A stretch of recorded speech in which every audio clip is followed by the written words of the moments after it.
নমস্কার, welcome to my channel. সোমাস অ্যারোমাবিন্দের পক্ষ থেকে আমি সোমা বলছি।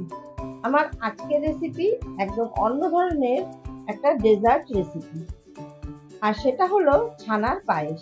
আমি এর আগেও একটা ছানার পায়েসের রেসিপি আপনাদের সাথে শেয়ার করেছিলাম, কিন্তু এই ছানার পায়েসটা একদম অন্য ধরনের, বানানো খুবই সহজ আর খেতেও হয় অসাধারণ। তাহলে আসুন দেখে নেওয়া যাক আমার আজকের ছানার পায়েসের রেসিপি। ছানার পায়েস তৈরি করার জন্য প্রথমে আমি 1 কাপ ছানা নিয়ে নিয়েছি। ছানা কিভাবে তৈরি করবেন সেটা অলরেডি আমার আগের ছানার পায়েসের ভিডিওতেই পেয়ে যাবেন, কাজেই আমি এখানে আর দেখালাম না।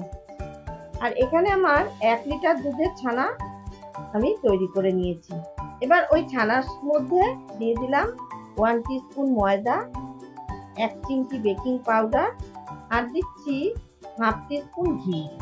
চাইলে ঘিয়ের বদলে আপনারা সাদা তেলও দিয়ে দিতে পারেন। এবারে সমস্ত উপকরণ দিয়ে ছানাটা ভালো করে মেখে নেব। মিষ্টি তৈরি করার সময় যেমন অনেক কেয়ারফুল রাখি আমরা, যে ছানাটা অনেক বেশি সফট হতে হবে, বা মিষ্টি ভালো করার জন্য হাত দিয়ে ডলে ডলে সফট করতে হবে, কিন্তু এই ছানার পায়েস তৈরি করার জন্য অত ঝামেলা নেই। 3-4 মিনিট ধরে হালকা হাতে ছানাটা মেখে নিলেই হবে।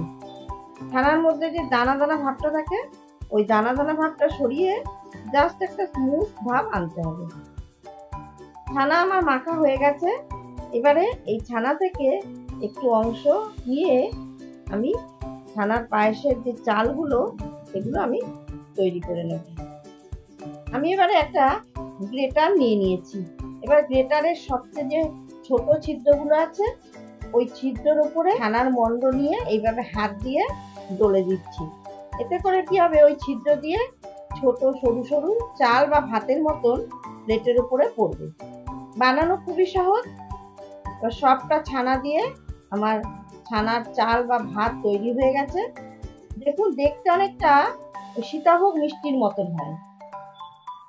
এবারে আমি একটা কড়াইতে দিয়ে দিলাম 1 কাপ চিনি আর 1 কাপ পরিমাণে জল। এবারে মিডিয়াম টু হাই ফ্লেমে চিনিটা গলতে দেব। চিনি গলে গেছে। এবারে দিয়ে দিলাম 1/4 টিস্পুন এলাচের গুঁড়ো। এবার ভালো করে মিশিয়ে নিয়ে আমি 2 মিনিট ফুটতে দেব। চিনির শিরাটা খুব ঘন হবে না, পাতলা একটা শিরা তৈরি করে নেব। এবার 2 মিনিট পর চিনির শিরাটার মধ্যে আমি যে ছানার ভাত বা চালটা তৈরি করে রেখেছিলাম সেটা দিয়ে দেব। দিয়ে একটু নেড়ে চেড়ে আমি ঢাকনা দিয়ে ঢেকে দেবো সেদ্ধ হওয়ার জন্য। এবার 20 মিনিট মতন আমি সেদ্ধ করে নেব। খুব বেশি সেদ্ধ করব না, তাতে কি হবে, ছানার ভাতগুলো শক্ত হয়ে যাবে। 20 মিনিট পর দেখুন তৈরি হয়ে গেছে। এবার আমাদের দরকার হচ্ছে একটা সফট ছানার পোলাও। আমি এবারে 20-25 মিনিট এটাকে ঢেকে রেখে দেবো।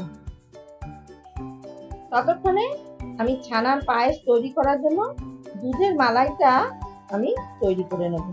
তার জন্য আমি এখানে দিয়ে দিলাম হাফ লিটার দুধ। দুধটা একটু গরম হলে আমি দুধ ঘন করার জন্য দিয়ে দিলাম 1/3 কাপ গুঁড়ো দুধ আর 1/3 কাপ চিনি।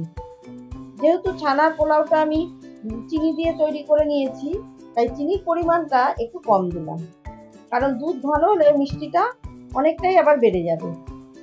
এখন গ্যাসের ফ্লেম হাই টু মিডিয়ামে রেখে আমি অনবরত নেড়ে চেড়ে দুধটা জাল দিয়ে ঘন করে নেব। এবার দুধটা ফুটতে দেব। গ্যাসের ফ্লেম মিডিয়াম টু হাইতে আমি 15 মিনিট জাল দিয়ে আমি দুধটা ঘন করে নিয়েছি। দুধটা ঘন হলে দেখবেন কালারটা কিন্তু চেঞ্জ হয়ে যাবে, দেখবেন এইরকম একটা হলদে ভাব হয়ে যাবে। এবারে আমি গ্যাসের ফ্লেম অফ করে দেব। 20 মিনিট পর একটা ছাঁকনি দিয়ে আমি এই ছানার যে ভাত বা চালটা তৈরি করে নিয়েছি, এবার এটাকে ছেঁকে আমি যে পাত্রে সার্ভ করব, সরাসরি সেই পাত্রে ঢেলে দিলাম। আর এই চিনির শিরাটা আমি ফেলবো না, অন্য কোনো মিষ্টি বানানোর কাজে আমার লেগে যাবে। এবারে যে দুধের মালাইটা আমি তৈরি করে রেখেছিলাম, সেই মালাইটা এর মধ্যে ঢেলে দিলাম। হালকা গরম অবস্থায় দুধের মালাইটা ঢেলে দিয়েছি। তাতে কি হবে, পায়েসটা অনেক বেশি ভালো হবে আর খেতেও অসাধারণ হবে। এখন গরম অবস্থায় একটু পাতলা পাতলা মনে হচ্ছে, কিন্তু ঠান্ডা হলে না আরেকটু জমে যাবে। আমি একটু ছানার পোলাও সরিয়ে রেখেছিলাম, সেটা উপর থেকে ছড়িয়ে দিলাম। আর একটু পেস্তা কুচি, কিশমিশ আর গোলাপের পাপড়ি দিয়ে আমি সাজিয়ে দিলাম। দেখতে সত্যি খুব সুন্দর হয় আর খেতেও হয় অসাধারণ।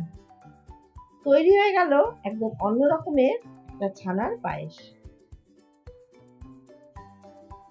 আমার আজকের এই সহজ পদ্ধতিতে তৈরি করা ছানার পায়েস আপনাদের কেমন লাগলো অবশ্যই আমাকে জানাবেন। ভালো লাগলে আপনারা একবার বাড়িতে ট্রাই করে দেখুন। আশা করছি আপনারাও খুব কম সময়ে এরকম ছানার পায়েস তৈরি করে ফেলতে পারবেন। ভালো লাগলে আমার চ্যানেল সাবস্ক্রাইব করে পাশে থাকার অনুরোধ রইল। অবশ্যই লাইক, কমেন্ট, শেয়ার করবেন। ধন্যবাদ।